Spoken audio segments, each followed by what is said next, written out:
मित्रों नमस्कार, मैं हूं राकेश कुमार। आप देख रहे हैं मत अभिमत। मित्रों, इलेक्शन कमीशन ऑफ इंडिया ने बिहार के चीफ सेक्रेटरी और चीफ इलेक्शन ऑफिसर को एक पत्र दिया 7 अक्टूबर को। यह पत्र बड़ा महत्वपूर्ण है। महत्वपूर्ण इसलिए कि इस पत्र ने यह एक तरह से कहे कि साबित कर दिया है कि बिहार में शराबबंदी नहीं है, या फिर क्या इलेक्शन कमीशन ऑफ इंडिया को यह पता नहीं है कि बिहार में शराबबंदी है। ये दो तरह के प्रश्न हैं और इन दोनों को ढूंढना पड़ेगा, इसको डिकोड करना पड़ेगा। देखिए, अभी आपके स्क्रीन पर दिख रहा होगा, ये पत्र है भारत निर्वाचन आयोग का और इसका पत्रांक है 576/14/2025 EPS to chief secretary of Bihar, the chief electoral officer of Bihar. Subject है general election of legislative assembly of Bihar 2025 dry day regarding. मतलब कि शराब के लिए ड्राई डे के रखने के रिगार्डिंग यह पत्र दिया गया है। इस पत्र में लिखा गया है कि sir, I am directed to refer the subject cited and to apprise that the commission has announced the general election of legislative assembly of Bihar 2025. Wide press note number ECI/PN/316/2025 dated 6/10/2025 available on the commission website under URL ये सारी चीज़ें दी गई है।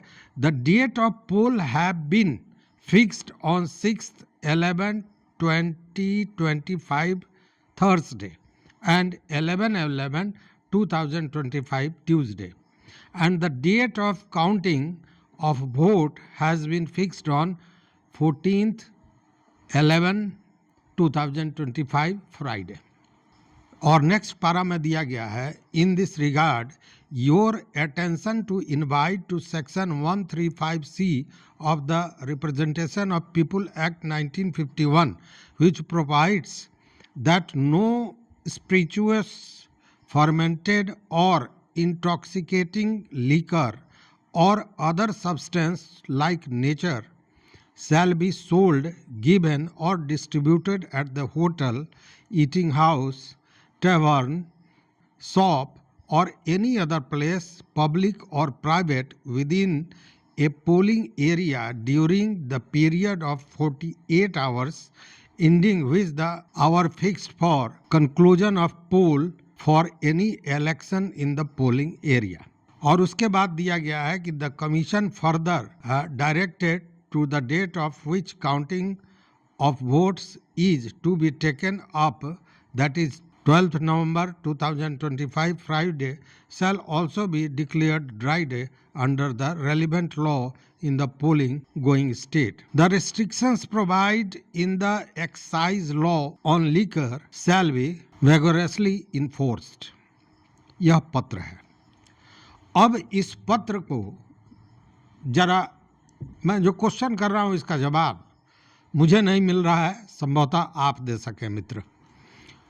इसमें यह कहा गया है कि लीकर ड्राई डे होगा, लीकर का वितरण नहीं करना है, बनाना नहीं है, बांटना नहीं है, बेचना नहीं है किसी भी स्थान पर, या वो प्राइवेट हो या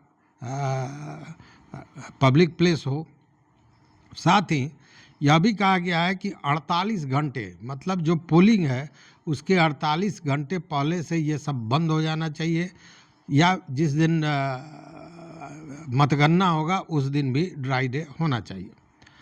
अब यह बात थोड़ा समझ के परे है कि ऑलरेडी बिहार में शराबबंदी है, यहाँ पे शराब बंद है, शराब का सेवन, बेचना, खरीदना, ये सारा कुछ बंद है। तो इलेक्शन कमीशन को ड्राई डे के रूप में इसको बताने की जरूरत क्यों पड़ी?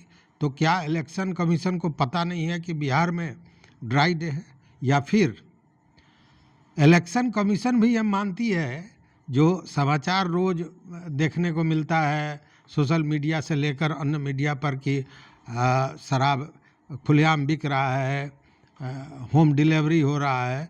और इसका प्रमाण तो सीधा है कि पिछले दिनों अभी केवल चुनाव को लेकर जो पुलिस ने छापेमारियां की हैं उसमें कितनी बड़ी मात्रा में शराब पकड़ी गई है और शराब कारोबारी पकड़े गए। मतलब कि शराब का सेवन यहाँ हो रहा है, शराब की बिक्री हो रही है। अब सवाल वही है कि क्या इलेक्शन कमीशन ऑफ इंडिया नहीं जानती कि बिहार में शराबबंदी है, कि वह कह रही है कि ड्राई डे रखना है, या इलेक्शन कमीशन मानती है कि कागजों पर ही शराबबंदी है और बाकी शराब बिक रहा है। हालांकि यह एक कोरम भी हो सकता है, यह एक आदेश निर्देश देने का एक तरीका भी हो सकता है, या यूँ कहें कि इस तरह का निर्देश उसको दिए जाने की परंपरा रही होगी। जो भी हो, लेकिन यह प्रश्न तो जरूर खड़ा होता है कि क्या इलेक्शन कमीशन ऑफ इंडिया को पता नहीं है कि बिहार में शराबबंदी है, या इलेक्शन कमीशन ऑफ इंडिया मानती है कि बिहार में शराब बिक रहा है, बन रहा है, इसका व्यापार हो रहा है। आप क्या कहते हैं, आपका क्या विचार है, जरूर बताइएगा। देखते रहिए मत अभिमत। मित्रों, चैनल पर नए हो तो सब्सक्राइब कीजिए, लाइक कीजिए, दोस्तों के साथ शेयर कीजिए और अपना विचार जरूर दीजिए। बहुत बहुत धन्यवाद, कोटिशः आभार।